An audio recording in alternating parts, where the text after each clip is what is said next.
The Green Deal composes a number of different elements, and they've all got different timelines for implementation. So the carbon border adjustment mechanism is already in place and will be fully functioning by next year.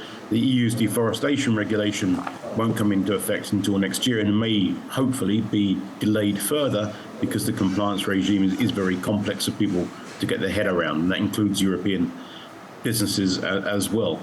I think the key thing for all ASEAN member states, and particularly for the Philippines, is about greening your supply chains and greening your power systems. So moving faster on energy transition will be vital because, first of all, that naturally lowers your carbon footprint.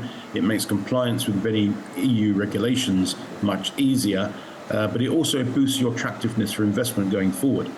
There's already been signs of some companies pulling out of investments in the region, particularly in Vietnam recently, because they don't see that energy transition is happening fast enough. In the discussions I've had with officials, certainly in DTI very recently, they seem less concerned about the European Green Deal than some of their counterparts elsewhere in Southeast Asia. The European Green Deal poses challenges. It poses challenges for European businesses. The compliance requirements, the reporting requirements, all add cost and burden for European businesses, for businesses in Southeast Asia as well. But I think the important thing is, in the discussions I've had again with Philippine officials and indeed with EU officials around the FTA, the Philippines seems less concerned about some of the EU sustainability requirements. I think that's a recognition. You know, in the Philippines, you're rather prone to climate change issues. You're prone to extreme weather issues.